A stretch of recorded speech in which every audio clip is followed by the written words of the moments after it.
Muy buenas tardes a todos. Soy Oriol Piña, vicepresidente de ASCRI y socio de ABAC Capital, y es un honor daros a todos la bienvenida a este seminario organizado por ASCRI y por EY. Este es el 10º webinar que desde ASCRI organizamos desde que empezó la pandemia, y hoy vamos a hablar del impacto que el COVID-19 ha tenido en el consumo y especialmente en las empresas participadas por compañías de capital riesgo. Vamos a estructurar la sesión en dos bloques. El primer bloque, Ernst & Young nos va a presentar un estudio que han hecho sobre el consumo y el impacto en España, y luego tendremos una segunda parte donde habrá un panel con 3 gestoras de capital riesgo, 2 nacionales, Corfin y ABAC, y una internacional, H&G, donde hablaremos un poco de cómo está afectando a las participadas y qué tendencias vemos en el mercado. Sin más, le paso la palabra a Juan López de Alcázar, que nos va a presentar distintos ponentes y un poco la logística de la jornada. Muchas gracias a todos por participar. Muchas gracias, Oriol. Buenas tardes a todos y bienvenidos a este nuevo webinar que desde EY organizamos en colaboración con ASCRI. Desde EY, nuestra práctica de estrategia y operaciones, EY Parthenon, está dedicando importantes recursos a analizar los cambios que se están produciendo en los hábitos de consumo desde el inicio de esta crisis y su evolución. Esta iniciativa la denominamos El día después y analiza el impacto del COVID-19 en los distintos sectores de la economía. Algunos de vosotros seguro que habéis asistido a los webinars sectoriales que se están organizando junto con El Economista y donde importantes CEOs de cada sector analizan las conclusiones del informe para sus respectivos ámbitos de actividad. Hemos pensado que sería una buena idea compartir en el entorno Private Equity, en el entorno ASCRI, las conclusiones sobre el sector consumo y distribución. Hemos seleccionado este sector como el primero, dado el peso que tiene en la economía de nuestro país y también en las carteras de muchos de los fondos nacionales. Como bien comentaba Oriol, hemos estructurado esta ponencia en 2 bloques. En el primero, nuestros socios responsables de EY Parthenon, David Samu y José Antonio Latre, compartirán con nosotros las conclusiones de dicho estudio. En el segundo, los socios de ABAC, Oriol, de Corfin, Alberto, y de H&G, Pepe de León, compartirán con nosotros su experiencia y su visión sobre dichas conclusiones.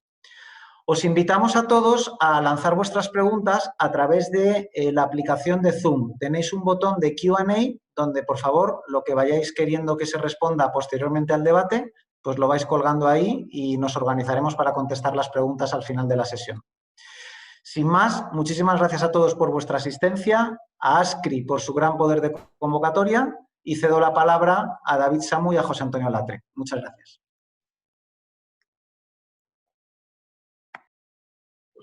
Sí, pues hola, buenas tardes a todos y muchas gracias a Juan y Oriol por la introducción. Hemos estructurado la presentación en 2 partes. Hay una primera que contiene las conclusiones más relevantes de un estudio de consumidor que hicimos durante la etapa de confinamiento, donde hicimos más de 2.300 encuestas y un poco para percibir, ¿no?, cuál era el impacto que la crisis del COVID estaba teniendo en hábitos de compra, en hábitos de consumo y también en hábitos sociales de los consumidores españoles. Y también les preguntamos por sus expectativas en el medio-largo plazo, ¿no?, en el periodo post-confinamiento en el que estamos actualmente y también en el largo plazo, una vez la crisis sanitaria hubiera sido superada, ¿no?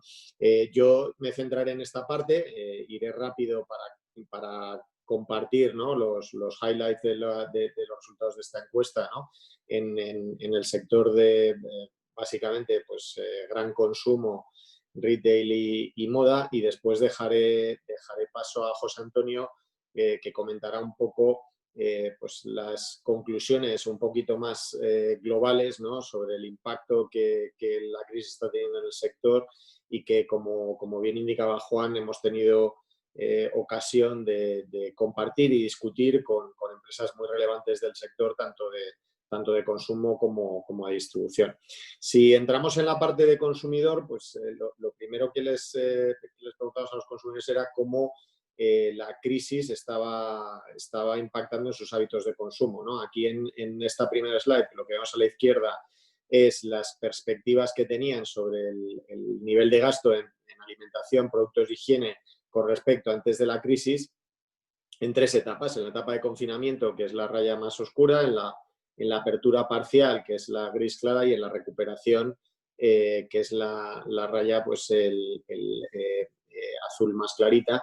Y después, misma pregunta para ropa y complementos. Bueno, lo que se ve, el patrón bastante claro es, bueno, durante la época de confinamiento se ha incrementado, los consumidores han incrementado de manera muy relevante. Aquí el porcentaje de personas que nos ha trasladado mayor y mucho mayor, pues es significativamente superior al que se ha incrementado de manera relevante el consumo de alimentación y productos de higiene con respecto a antes de la crisis.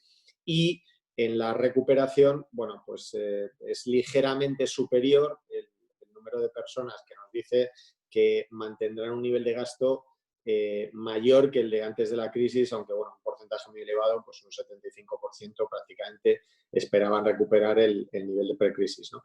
Si nos vamos a la parte de ropa y complementos, bueno, el patrón es un poquito diferente. Durante la etapa de confinamiento y debido al efecto del cierre prácticamente total de todos los establecimientos, pues lo que ha pasado es que el consumo se ha retraído bastante y lo que vemos es que un número muy relevante de consumidores pues ha dejado de consumir o ha reducido su nivel de gasto, y sin embargo a futuro pues lo que nos están diciendo es que entre el 50 y el 60 ya en la etapa de desconfinamiento y en el largo plazo volverán a niveles gasto precrisis, aunque aquí sí que es cierto, a diferencia de alimentación, aquí lo que se visualiza es que, bueno, el porcentaje de clientes que van a reducir su gasto a futuro es un poquito mayor que el porcentaje de clientes que lo van a incrementar, con lo cual neto el impacto es bueno, pues de cierto decrecimiento en el consumo de ropa y complementos, ¿no? Sí, disculpar que... si entramos ya en las categorías en alimentación, en productos y alimentación, pues lo que vemos es, la pregunta es la misma, es ¿qué expectativas tienen de disminución, mantenimiento o aumento del gasto? En la izquierda vemos la apertura parcial, en la etapa en la que estamos actualmente, y la derecha recuperación. Pues bueno, lo que se visualiza es que se va a incrementar el consumo de productos frescos. Ya se incrementa de manera muy relevante durante el confinamiento, pero es algo que los consumidores esperan mantener durante la apertura parcial y durante el periodo de recuperación, y sin embargo pues va a reducirse de manera relevante fundamentalmente el consumo de bebidas, ¿no? Tanto cervezas, vinos, bebidas alcohólicas o refrescos. Esto obviamente ligado al impacto que tendrá la apertura de los establecimientos y el incremento que tendrá que haber del consumo fuera del hogar, ¿no? Y es un patrón que se ve tanto en la etapa actual como en la etapa de recuperación, ¿no? Si nos referimos a la categoría de ropa y complementos, pues bueno, ya habíamos visto los datos del confinamiento. En la apertura parcial, un 51% pues espera volver a niveles de gasto precrisis, aunque aquí lo que vemos es que los datos de la izquierda, sin gasto mucho menor, pues vemos que ahí es un 33% versus un 16% que espera incrementar el gasto, con lo cual es lo que comentábamos antes, las perspectivas son un poquito más negativas en la categoría de ropa y complementos, que se atenúa en la recuperación, ¿vale? Ahí la diferencia es menor, ¿no? Algo que también preguntamos a los consumidores era pues el nivel de aceptación que tendrían las medidas, tanto de limitación de aforos como el uso obligatorio de mascarillas, y la verdad es que el porcentaje de aceptación era superior al 90%, y sí que había exigencias un poquito más relevantes hacia los operadores de moda, en términos de, digamos, garantizar la seguridad y la higiene tanto de las prendas como de los probadores, ¿no? Por último, un aspecto que también hemos profundizado ha sido el canal online versus el offline, ¿no? En en las dos categorías, aunque aquí nos centramos en la parte de alimentación e higiene, bueno, lo que vemos es que, evidentemente, durante la época de confinamiento, pues se ha incrementado el número de consumidores que han utilizado los canales online y sí que ha habido una penetración, casi se ha doblado el número de consumidores que lo han utilizado. Sin embargo, cuando les preguntamos a los consumidores cómo prevén que va a evolucionar su mix de canales en la compra a futuro, un porcentaje muy relevante nos decían que volverán a comprar igual que antes de la crisis, ¿no? Y nuestra interpretación de este dato es, por un lado, el uso de este canal en la categoría de edad en la que más se incrementó fue en los mayores de 60, que son los que probablemente pues, se sienten menos cómodos con el canal y están más dispuestos a volver a canales físicos. Y por otro lado, se ha producido un efecto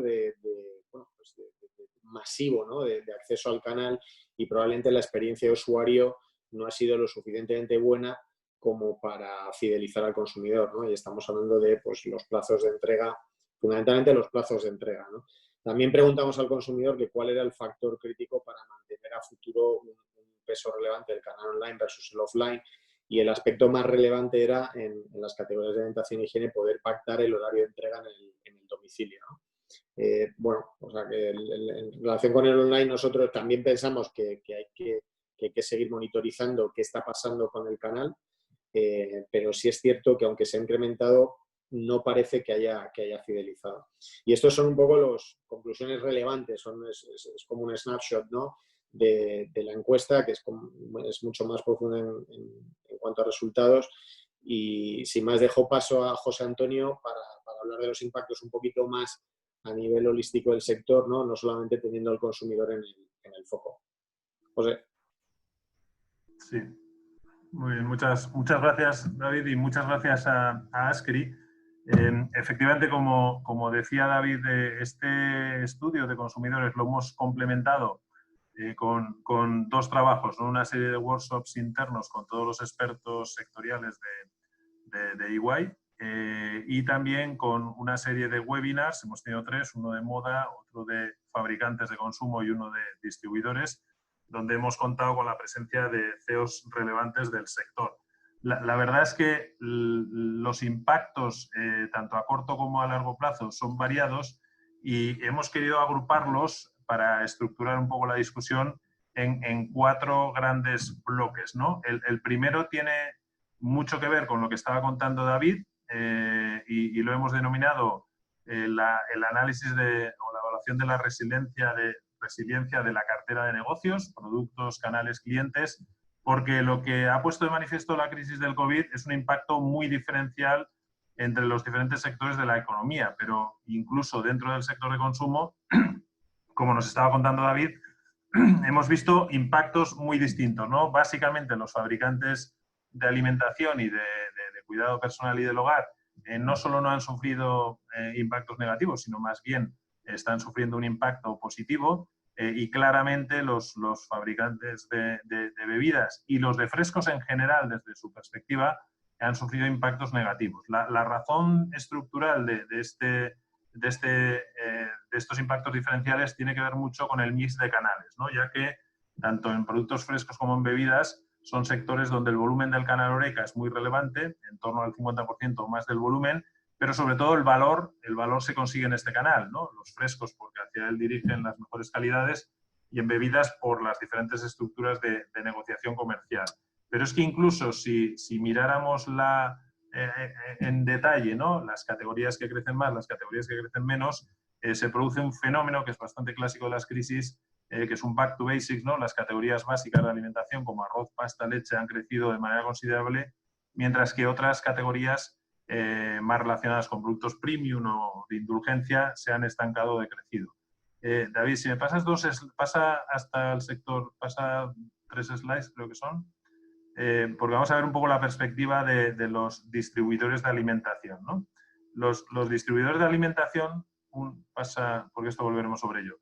Los distribuidores de alimentación lo que están experimentando es un crecimiento realmente muy elevado, en torno, según las cifras que nos han dado los CEOs de Carrefour, Eroski y Grupo IFA, en torno al 10% de crecimiento respecto al año anterior durante el confinamiento, ¿no? Lo cual refleja la resiliencia de la alimentación, ¿no? Como una necesidad básica, así como la sustitución del consumo fuera del hogar por consumo en el hogar, ¿no? Entonces, en este escenario, me gustaría traer una reflexión del CEO de Procter & Gamble, que como sabéis es una compañía muy diversificada en sus productos, que hacía la reflexión, él decía que ha sufrido caídas de doble dígito alto en categorías como la cosmética, ¿no? o los productos de afeitado.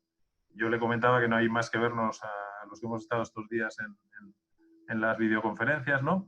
Pero por otra parte tenía también crecimientos de doble dígito alto en categorías de higiene personal o de limpieza, ¿no? Y que su resultado like for like pues era más 3-5%, ¿no? Lo cual demuestra que en esta etapa de incertidumbre la diversificación de las carteras de negocios, de productos, canales, etcétera, es un factor de resiliencia y este, si queréis, va a ser el primer tema que nos gustaría llevar al debate, ¿no? Para analizar, oye, cuál es la resiliencia de nuestra cartera de participadas, qué medidas habéis tomado para mejorarla e incluso si estáis cambiando vuestros criterios de valoración de la atractividad de sectores a futuro, ¿no? El segundo gran topic, te diría, David, pasa a la siguiente, aunque hay bastante información, pero hay un segundo factor importante que está relacionado con el cambio de los modelos operativos y las estructuras de costes de las compañías y que tienen mucho que ver con la emergencia de la seguridad como un atributo de valor que gana mucho peso en el sector y que va a continuar así hasta que haya una vacuna o un remedio para la pandemia, ¿no? Bueno, lo primero que hay que decir es que el sector agroalimentario en general, desde los productores hasta la distribución, han demostrado una capacidad para garantizar el suministro de bienes básicos a gran escala espectacular. Quería citar un estudio de AECOC que surgió en los debates, donde destacan que España ha sido el país de la OCDE con menor nivel de roturas de inventario en punto de venta, ¿no? Lo cual yo creo que tiene que servir también para poner en valor la competitividad de toda la industria, ¿no? Sin embargo, la crisis ha puesto de manifiesto unos cambios que tienen una implicación profunda en los modelos operativos de las compañías, ¿no? En primer lugar, yo quería hablar de todos los relacionados con la cadena de suministro, ¿no? En la presentación vemos algunos ejemplos, ¿no? Básicamente, las cadenas de suministro en las últimas décadas han tenido una orientación estratégica en un solo sentido, que ha sido la eficiencia. Y en ese sentido, estrategias como concentración de la base de proveedores, a veces hasta llegar a proveedores exclusivos en categorías de suministro estratégicos, o proveedores de bajo coste, ¿no? En especial en China, ¿no? y Extremo Oriente, cadenas de valor muy largas y con tiempos de respuesta muy cortos, así como trabajar con stocks de seguridad cada vez más limitados, casi en un modelo just in time, ¿no? Lo que estamos observando es un cambio de paradigma donde se va a establecer un mejor balance entre la eficiencia de la cadena de suministro y la seguridad de suministro, ¿no?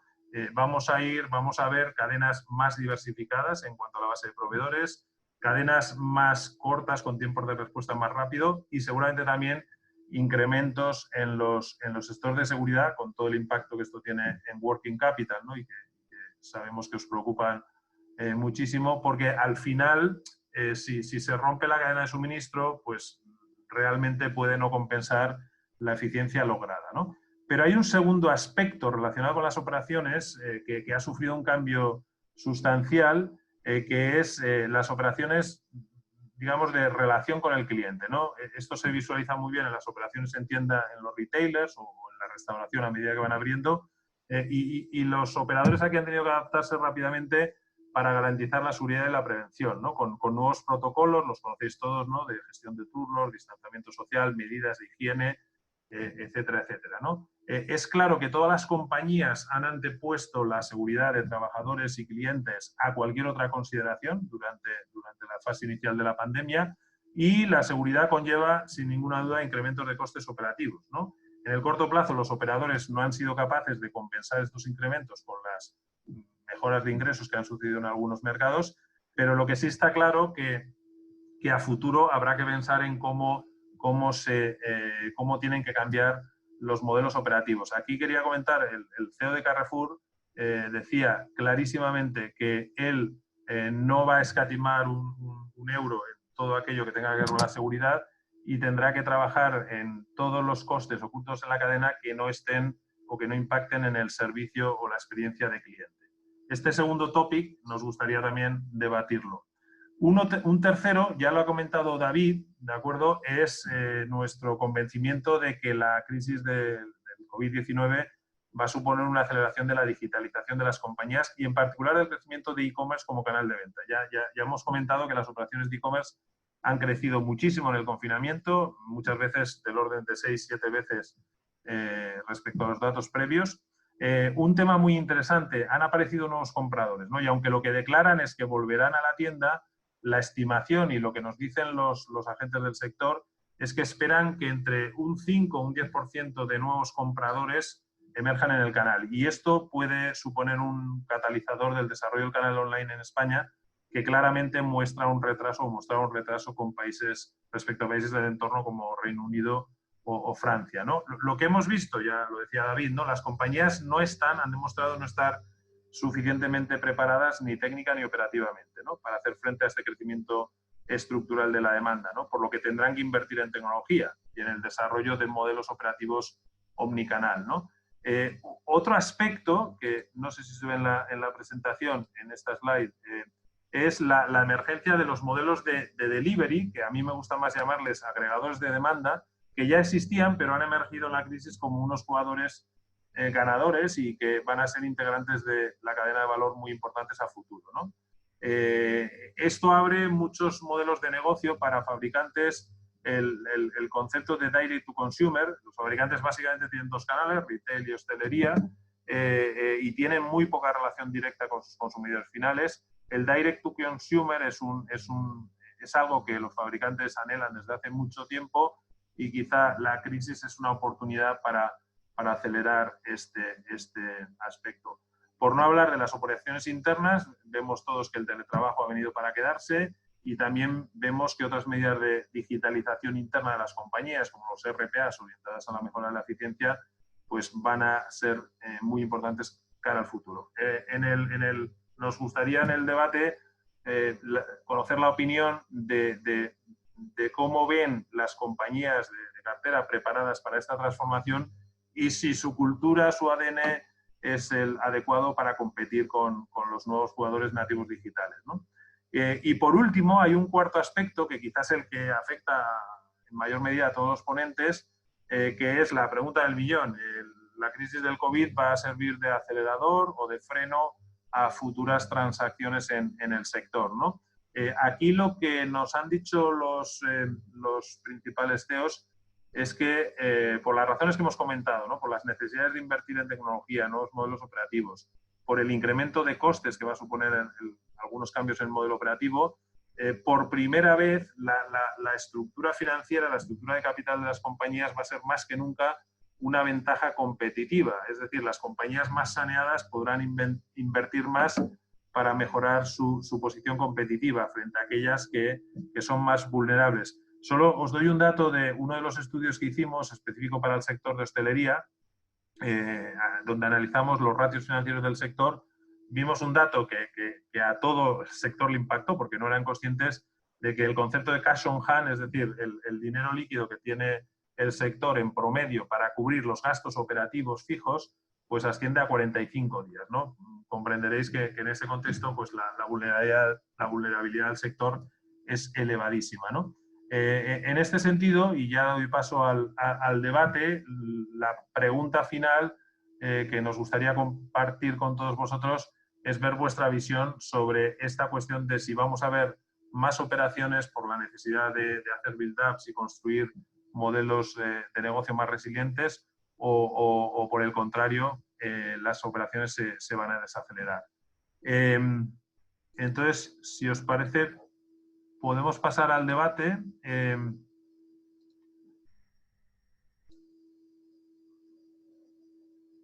¿Hola?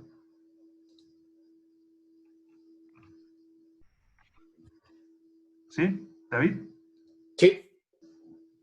Es que no veía la cámara. Bueno, en el debate nos gustaría empezar preguntando por el primer tema, que tiene que ver con lo que hemos llamado la resiliencia del portafolio de negocios, y nos gustaría quizá empezar por José María, que nos cuente un poco cuál es su experiencia desde su perspectiva, las experiencias que han tenido y cómo les ha afectado en los distintos negocios de cartera, y si también visualizan que cara a futuro el tipo de compañías target que quieren mirar es diferente. Hola, ¿qué tal? ¿Se me oye bien? Sí. Sí. Vale, ¿qué tal? Bueno, gracias a todos. Bueno, yo te diría, José Antonio, y a todo el mundo, que realmente yo creo que nadie estaba preparado para esto, ¿no? Al final, como primer punto, nadie factorizaba en sus modelos de negocio que una pandemia iba a parar la economía mundial, las principales economías del mundo, durante más de un mes, ¿no? Incluso a pesar de que ya teníamos al principio alguna señal de China, ¿no? Cosas que estaban pasando, ¿no? Nosotros, por ejemplo, en febrero, en una participada nuestra, que era RGIB, que se dedica a la fabricación de muebles de cuarto de año y plato de ducha, en la que estocamos parte de los lados allí, pues empezamos a ver que la cadena de suministro estaba sufriendo, ¿no? Al final los puertos se cerraban, las mercancías iban a tardar más a llegar, y ahí lo que hicimos fue, bueno, pues sobreestocar y buscar proveedores alternativos, ¿no? En España, en Europa, que nos permitiesen contar con plan B si China, que al final estamos en China por tema de coste, como tú has mencionado, no funcionaba, ¿no? Un punto que has tratado también importante y que nosotros creo que siempre todo el mundo mira cuando analiza compañías es la diversificación, ¿no? Porque al final es la forma que tenemos de ver cómo una compañía está preparada para sortear una crisis, ¿no? Tradicionalmente, pues miras concentración de cliente, que tu cliente no esté, que tus ventas estén repartidas entre el mayor número de clientes posible, evitas concentración de proveedores, ¿no? Porque al final te pueden dejar fuera, intentas que tu compañía exporte lo más posible o que esté presente en más de un canal. Yo creo que todas estas diversificaciones, yo creo que las compañías españolas lo han hecho bastante bien en los últimos años, ¿no? A raíz de la anterior crisis, ¿no? Por poner un ejemplo, el sector cerámico en España en 2010-11 era un sector en el que el 70% de sus ventas se hacían en el mercado nacional, y en la actualidad, pues yo te diría que por más del 65% de las ventas del sector cerámico español se hace fuera, ¿no? O sea que yo creo que esa diversificación se ha hecho bien. ¿Qué creo que va a tener impacto? ¿Qué creo que va a hacer? ¿En qué nos vamos a centrar más a raíz de esta crisis del COVID? Pues quizás en cuestionarnos todo un poco más, ¿no? E ir hacia profundizar más en cosas que a lo mejor estaban en la parte, bueno, no estaban en la parte de arriba de nuestros checklists, ¿no? Pues al final, temas de logística, ¿no? Muchas veces la logística se deja como un punto 2, ¿no? No le prestan tanta atención, y al final, por mucho que te hayas dicho que España ha sido uno de los países donde mejor se ha comportado a nivel logístico, pues también David ha mencionado que la experiencia del consumo online no ha sido tan satisfactoria por temas de logística, ¿no? Por ejemplo, en rollo, pues hemos tenido algún problemilla justo en la parte primera del confinamiento, pues porque los últimos pedidos se mandaron, al final cuando tenían que llegar a la tienda no estaban cerrados, eso generó malestar en el cliente final. Bueno, pues eso son cosas que habría que profundizar más, ¿no? Y otro punto que habéis tratado, que yo creo que también está aquí para quedarse, es la omnicanalidad, ¿no? Al final, las compañías están o han estado siempre diversificadas en distribución, en wholesaler, distribución, Horeca, y ya estar cada vez más diversificadas también hacia el mundo online, ¿no? Yo creo que eso está aquí para quedarse, ¿no? Y probablemente se acelere, ¿no?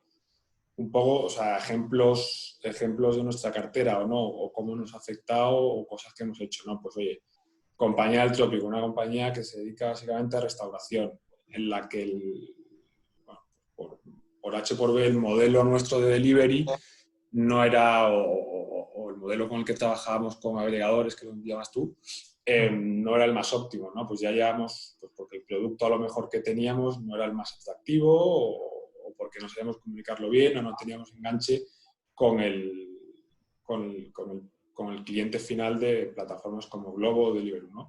Pues lo que estamos haciendo, y ya veníamos de antes y ahora se acelera bastante, es el tema de intentar desarrollar productos más ad hoc para la clientela online. O también un poco con la idea de aprovechar nuestra red de tiendas, ¿no? Es una de las fortalezas de esta compañía, y en previsión de que el consumo en sala se reduzca, bueno, porque hay imposiciones gubernamentales que reduzcan aforo o porque haya determinados grupos poblacionales, ¿no? Gente más de mayor edad que todavía tiene un poco de respeto a consumir, pues hemos también fortalecido la parte de takeaway, ¿no?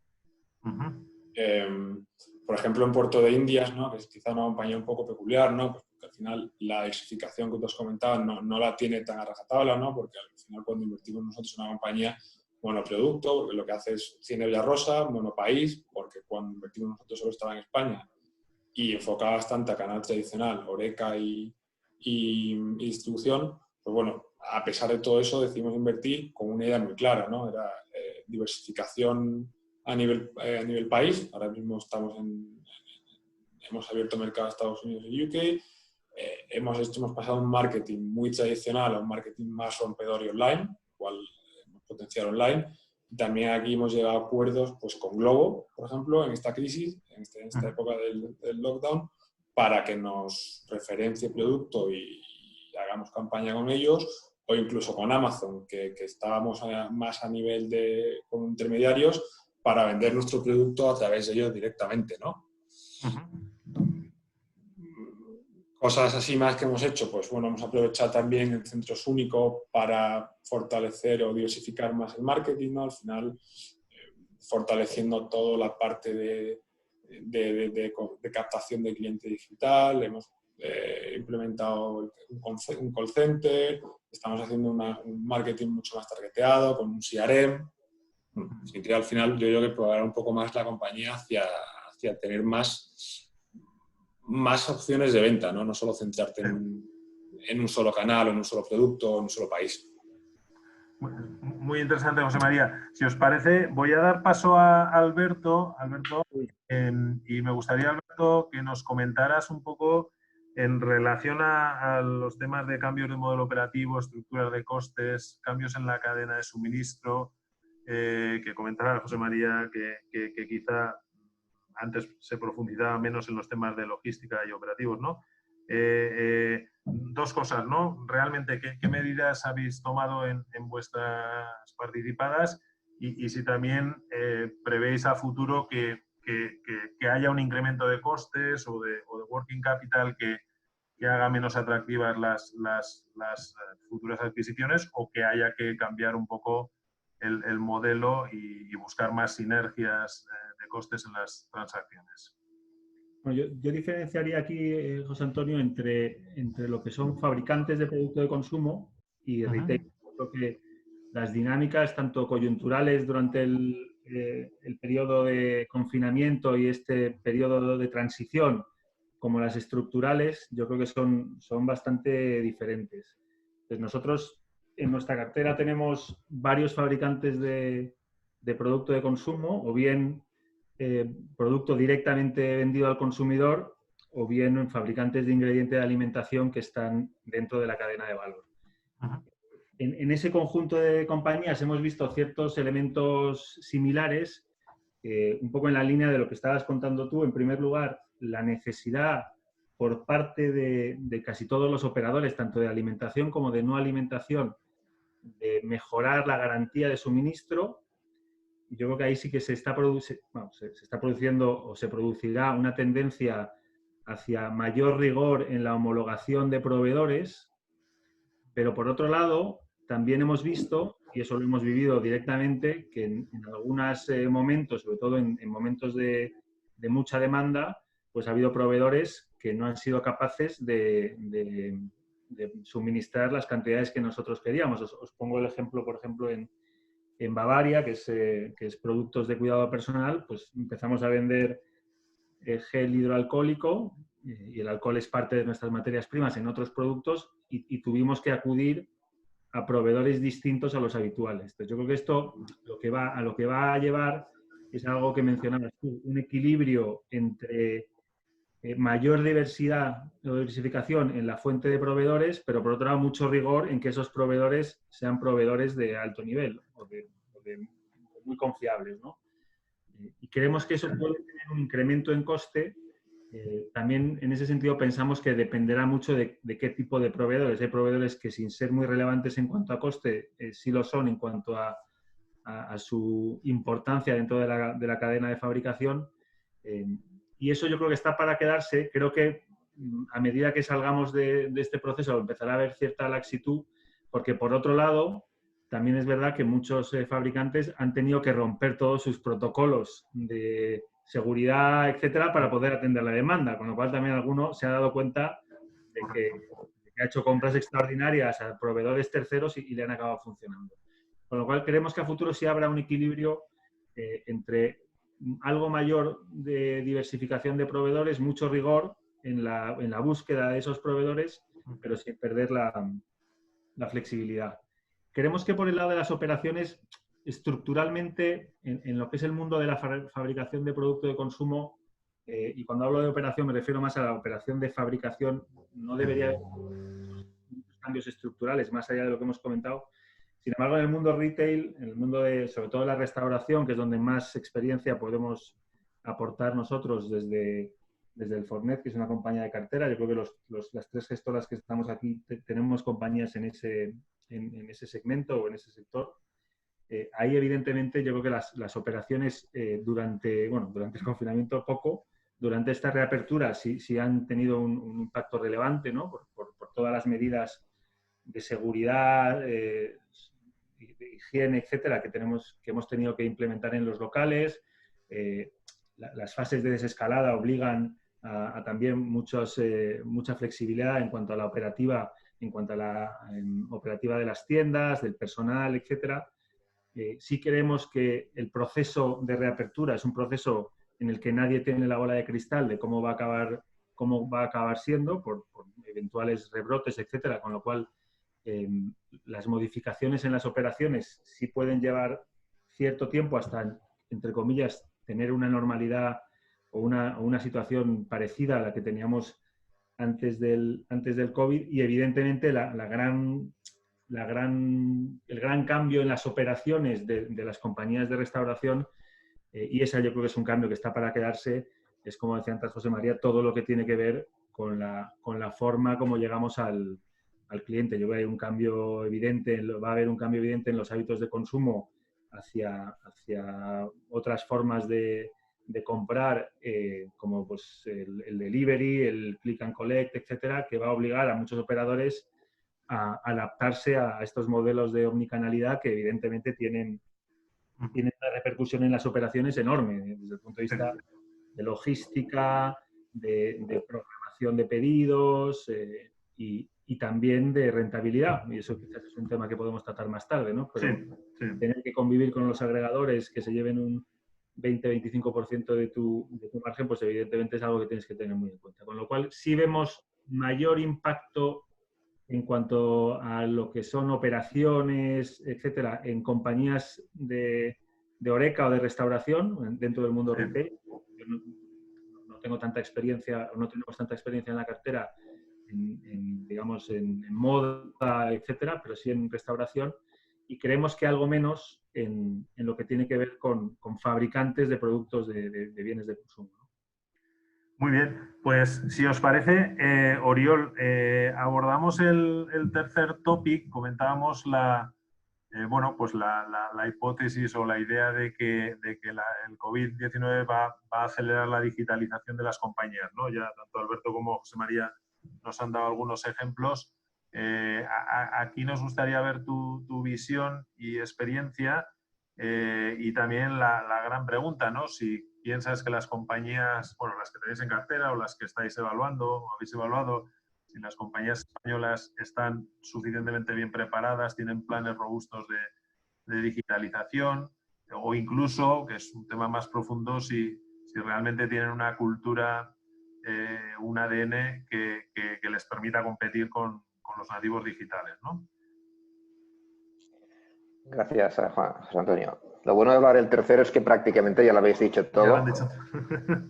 Por lo tanto, voy a ser más breve. Yo creo que el tema digital, hay un poco de eco, que creo que es José Antonio. Si te pones... Sí. A ver, es que no sé.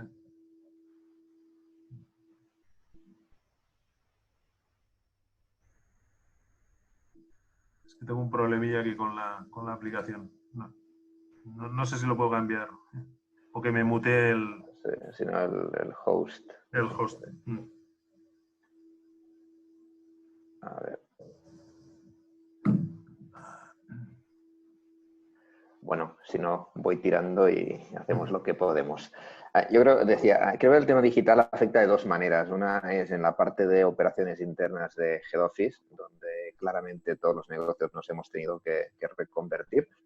Y algunos estaban preparados, muchos no lo estaban. Yo creo que en las carteras de fondos como los que están hoy representados, especialmente Corfin y ABA, que invertimos en compañías de un tamaño mediano, muchas veces empresas familiares, cuando compramos estas compañías, por lo general, no han hecho los deberes. Así que creo que si te pilla muy prontito en el periodo de inversión, pues muy probablemente hemos tenido que hacer un máster acelerado para conseguir trabajar en remoto los Head Office. La buena noticia es que una vez nos hemos acostumbrado a trabajar en remoto, pues nosotros tenemos un par de situaciones donde el CEO nos dice: yo tenía unos headquarters con 50 personas y ahora me doy cuenta que con 35 y con procesos mucho más ágiles, pues ya me vale. Y que cuando salga del desconfinamiento, pues probablemente no voy a volver a tener esas 50 personas para hacer lo que hacíamos, si acaso las tendré para hacer otra cosa, ¿no? O no las tendré directamente. Es decir, que yo creo que no habíamos hecho los deberes, pero sí que a partir de ahora, yo creo que la lección, que a lo mejor no, los españoles somos muy listos, pero tontos tampoco somos, y creo que hemos aprendido la lección y que a partir de ahora pues probablemente estaremos mejor preparados para la siguiente ola que la va a haber y estaremos preparados. Yo me acuerdo hace muchos años cuando trabajaba en Apax en Londres, que tenían un Business Continuity Plan y nos daban un librecillo ahí de 20 páginas que nos contaban qué hacer en caso de no poder trabajar en la oficina. Los italianos y los españoles nos lo tomábamos a guasa, porque era una cosa inimaginable. Y la verdad es que estos últimos meses me he acordado mucho de ese Business Continuity Plan típico de multinacional y que creo que en ninguna de nuestras participadas probablemente teníamos, ¿no? ¿Qué hacer? Sí, ¿no? Porque esto es imposible, esto nunca va a pasar. Bueno, pues ha pasado, ¿no? Yo creo que a partir de ahora pues todos nos vamos a esforzar en tener Business Continuity Plans por si acaso.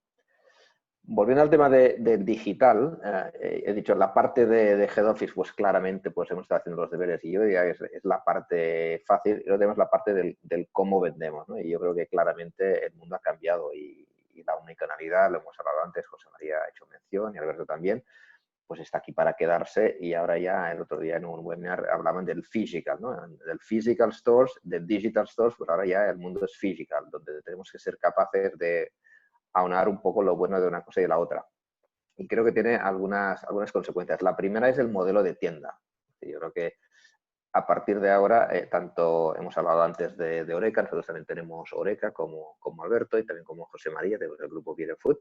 Creo que los restaurantes que vamos a abrir van a ser muy distintos que los que estábamos abriendo antes de la pandemia. Van a ser probablemente pues, más pequeños, porque esperaremos tener mucho menos en sala, con más experiencia y con unas cocinas más adaptadas para poder dar un servicio de takeaway o de delivery, aprovechando que hay un montón de agregadores que nos pueden llevar el producto a casa, especialmente en conceptos más de quick service restaurants, si es fine dining, pues es un modelo distinto.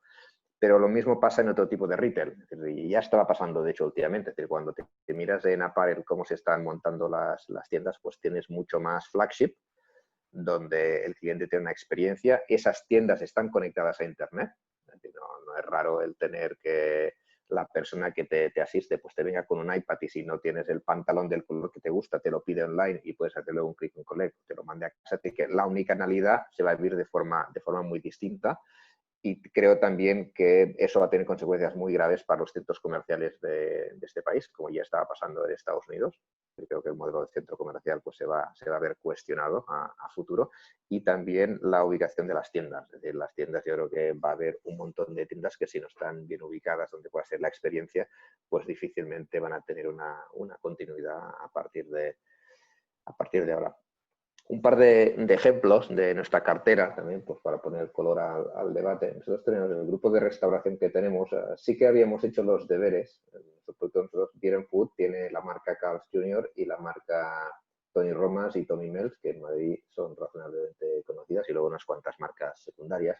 Y habíamos empezado ya a hacer el trabajo de venta a través de agregadores antes de la pandemia. Para hacer una idea, en ese momento el canal de delivery era un 10% de nuestra venta.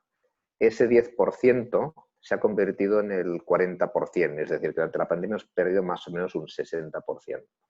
Nosotros contamos que ahora, con la reapertura, vamos a pasar, ese 40 seguirá estable más o menos en el 40, el takeaway nos puede dar un 10% adicional, y lo estamos empezando a ver, sobre todo en un formato más del estilo de un Tony Romas, donde la gente se compra las costillas y se las lleva a su casa y las come en casa, si no quiere cocinar. Pero en Sara pensamos que solo vamos a vender un 25%. Es decir, lo que antes era un 90%, antes de la pandemia, ahora prevemos que aquí en Navidades va a ser un 25%. Es decir, claramente creemos que a la gente le da miedo entrar en los locales y que esto va a tardar en desaparecer. Y por esto creemos que es muy importante. Antes, cuando Alberto hablaba de la cadena de suministro y de garantizar la seguridad en todos los puntos de la cadena, creo que aparte de que sea segura la cadena, hay que certificar que lo es. Yo creo que en los negocios de B2C, el cliente tiene que percibir que el Buró Veritas de turno ha pasado por ahí y dice, oye, este local está limpio. Y hay un proceso, hay un protocolo para asegurarnos que las mesas se están limpiando como toca y que hay el distanciamiento social, de que el cliente realmente tenga esa percepción de que no es porque lo digo yo, sino que hay un tercero objetivo neutral que de alguna forma certifica que lo estamos haciendo bien. Tenemos otro negocio, se llama Motocar, que esto es lo que hacen es vender cascos, guantes y accesorios de moto. Una compañía que antes de cuando la compramos vendíamos un 25% online y el resto 75% en unas 12 tiendas propias repartidas por toda España. Antes de la pandemia estamos ya en un 40% online, que creo que estaba ya creciendo, era el online. Durante la pandemia, en el mes de mayo, con todas las tiendas cerradas, este 40% se ha convertido en 100. Es decir, hemos multiplicado por 2,5 la venta online. Y ahora que ya hemos reabierto las tiendas, curiosamente, la gente pues debe querer pasar un verano yendo en moto, no sé qué pasa, pero hemos tenido colas de 3 horas y media de gente esperando para entrar y poder comprar, que es realmente muy, muy sorprendente, pero ahí hemos visto un cambio de hábitos en la gente que curiosamente es un negocio de hobby, porque al final la gente se gasta un dineral en unos cascos que no necesita de 500 euros, que son el que lleva Valentino Rossi, y se está gastando el dinero. Yo creo que y es algo que me preocupa y no lo hemos hablado, pero creo que, y eso va un poco fuera de la pregunta que me has hecho, por cierto, pero creo que hay en todo lo del consumo, nuestra visión ahora mismo es que hay un efecto champán de desconfinamiento y que lo que la gente ha ahorrado durante el mes de marzo y abril se lo está gastando ahora porque no se da cuenta que va a perder el trabajo y que lo grave está por venir y que el mes de septiembre pues vamos a tener un efecto de caída del consumo porque se va a acabar la fiesta y la gente se da cuenta que tiene un problema y que el paro realmente sube. Hoy no hay conciencia de que el paro haya subido y yo creo que es muy grave. Yo creo que para los negocios de consumo, por nosotros el mensaje que pasamos es no volvamos a subir estructura de costes porque todavía no hemos visto el new normal del que antes hablabas, José Antonio, de cuál va a ser el new normal. Yo creo que todavía no hemos tocado suelo, ni mucho menos, y que nos tenemos que preparar para un otoño complicado.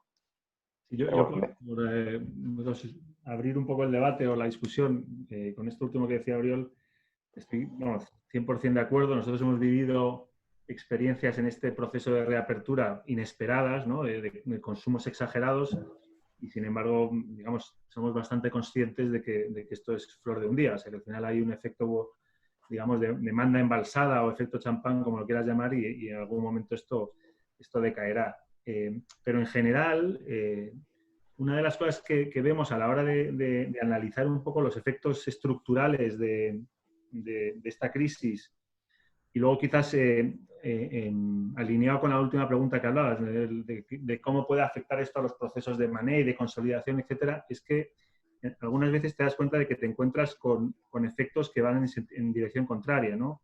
Y aquí hablamos de cómo va a afectar esta crisis, que en el fondo lo que tiene que ver es con un cambio casi en el paradigma de los hábitos de consumo, que afecta a las operaciones, a cómo compramos, a qué compramos, qué nos gusta y qué nos deja de gustar, pero también como consecuencia de la crisis un más que probable efecto macroeconómico de una crisis que nos viene encima muy relevante. Entonces, son dos cosas que muchas veces van en la misma dirección y otras veces van en sentido contrario.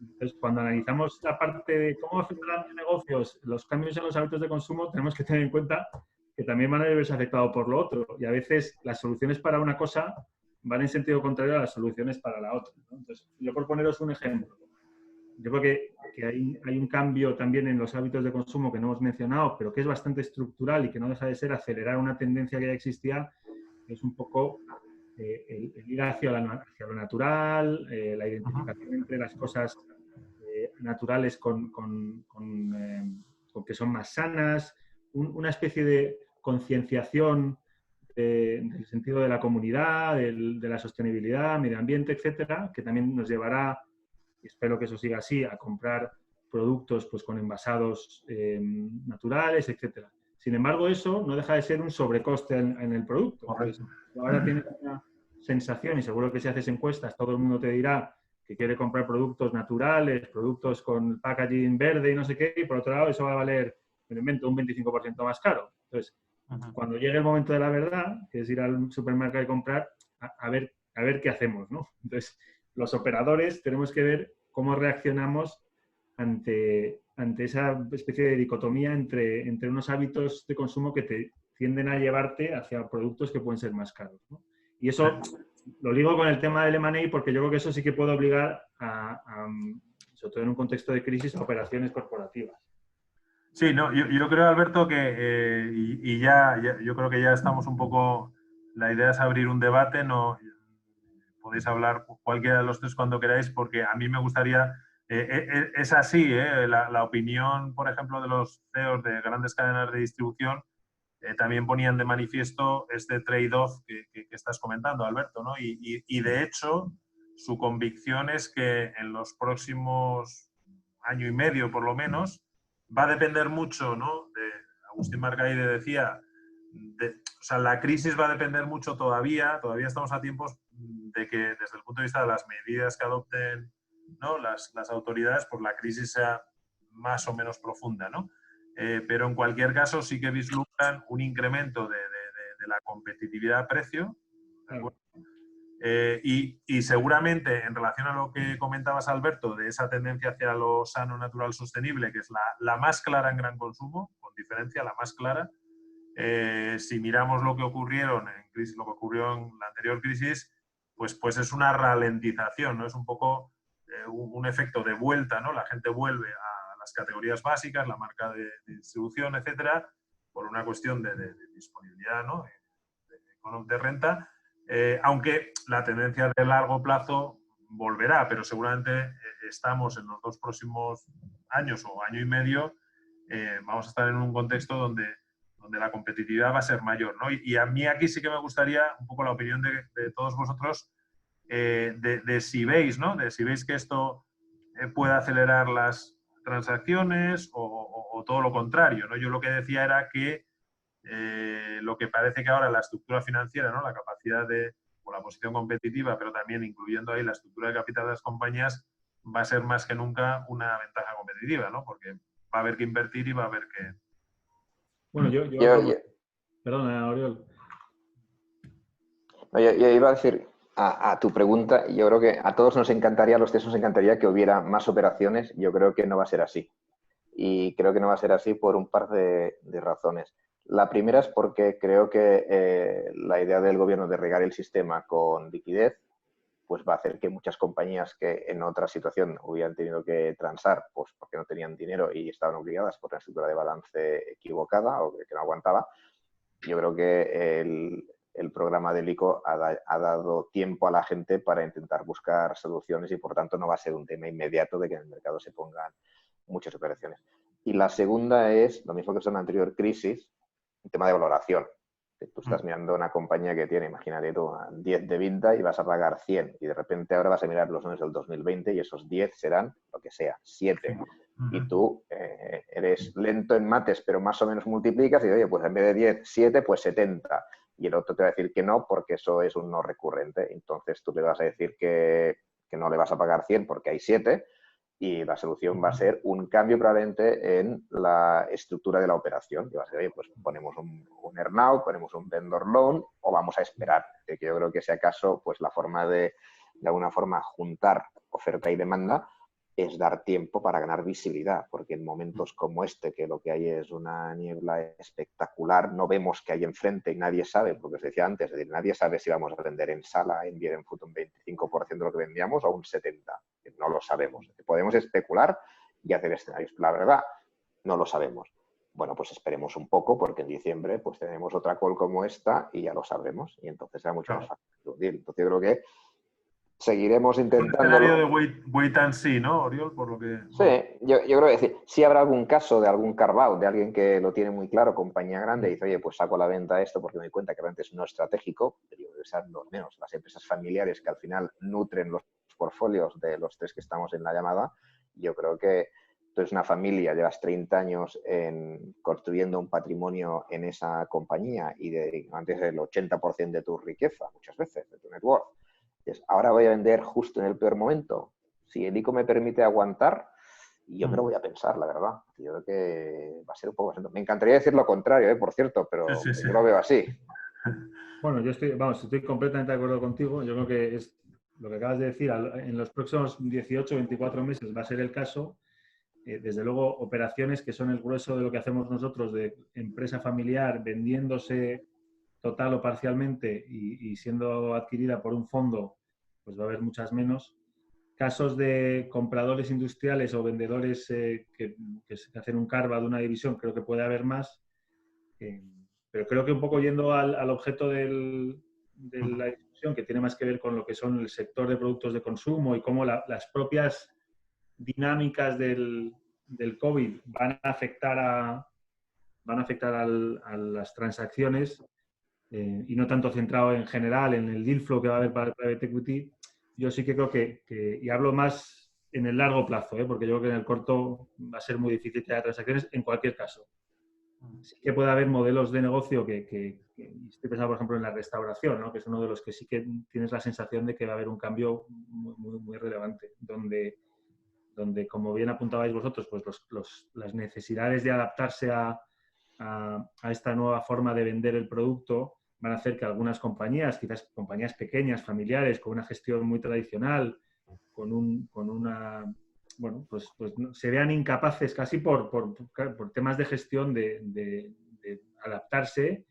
Y por otro lado, yo creo que ahí existe una gran ventaja competitiva de grupos modernos que pueden diluir muchos de estos costes, de estas inversiones en tecnología entre digamos, en una base de mucho más grande, que tienen una gestión más moderna. Entonces, yo creo que sí puede haber operaciones en ese contexto, pero me parece mucho más operaciones de industriales, compañías industriales que por un lado ven una necesidad o una oportunidad de crecer, y compañías que, bueno, pues que más allá del tema financiero, pues sienten que no son capaces de adaptarse a las nuevas circunstancias y deciden venderse, ¿no? Estoy pensando, por ejemplo, fuera del mundo de la restauración, dentro de lo que es el producto, el mundo de la fabricación o del gran consumo, pues compañías que les ha costado o les cuesta entrar en el canal digital, en el canal online, y han estado tradicionalmente enfocadas en mercados tradicionales, pues a lo mejor interesadas en comprar compañías que mucho más pequeñas que ellas, pero que han nacido dentro del mundo online, ¿no? Correcto. En ese sentido pueden estar dispuestas a pagar pues mucho más de lo que, bueno, de un múltiplo tradicional, solamente por hacer un paso acelerado, un salto acelerado hacia el canal. Adquirir nuevas capacidades, ¿no? Yo ahí sí que puede haber operaciones, pero insisto, creo que estoy pensando más en operaciones entre industriales, y estoy pensando también mucho en operaciones, no en los próximos meses, sino como una tendencia un poco más estructural, pero estoy de acuerdo con Oriol que los próximos meses van a ser de muy poca actividad en general. Sí, yo coincido también con Oriol y con Alberto que el M&A, yo creo que las líneas ICO han parado mucho el golpe, la necesidad de hacer transacciones, y que hasta que empecemos o las compañías tengan que empezar a devolverlo, que es dentro de un año, pues va a estar un poco más seco. Quizá a lo mejor sí veo pues, o carve-outs, que decía Oriol, o igual compañías familiares que ven oportunidad de consolidar el sector y por decisión de no querer apalancar más la compañía, o porque vean que la compañía está ya con un nivel de deuda suficiente, dar entrada a algún socio financiero que les permita a lo mejor hacer un poco de cash out y a la vez consolidar ellos el sector y liderar un proceso de consolidación, ¿no? Y un poco a nivel, ya bajando al detalle más a nivel del sector que estamos tratando, yo creo que al final un poco el problema de lo que va a salir aquí es que las compañías van a salir más chicas, ¿no? Y al final siempre ha habido, hay muchos subsectores, ¿no? Como puede ser de restauración, que la capacidad de compra es importante y que te da unos precios mucho mejores, ¿no? Y compañías que se van a ver cada vez más pequeñas, que igual lo que hay son operaciones a lo mejor más corporativas, de fusión, que igual son compañías con mucho apalancamiento operativo a nivel de headquarters, ¿no? Pues más temas en línea con lo que decía Alberto de plays más industriales, ¿no? O comprando capacidades que no tienes, pues eso, tecnología, o compañías muy buenas con acceso a canales diferentes, o países, o estrategias.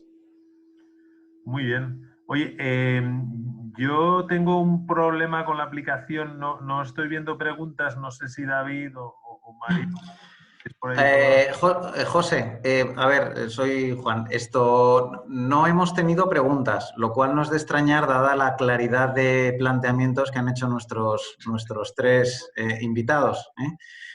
Sí que es cierto que a través de medios menos ortodoxos como el WhatsApp me han llegado un par de peticiones de que compartamos la presentación, cosa que por supuesto vamos a hacer con todos los asistentes, lo organizaremos a través de ASCRI y os la haremos llegar.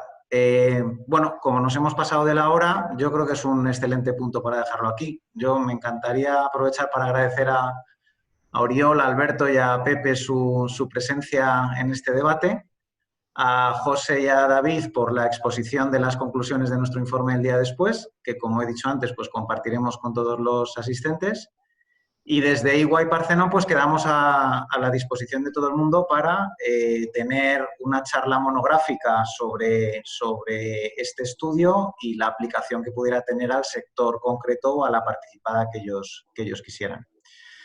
Así que, pues nada más. No me queda más que agradecer a ASCRI, como siempre, su participación y su proactividad en permitirnos entrar dentro de la casa de ASCRI para compartir nuestros informes y nuestros estudios, y quedamos emplazados para la próxima reunión. Así que muchísimas gracias a todos. Gracias a vosotros. Gracias a vosotros. Muchas gracias. Un abrazo. Gracias. Adiós.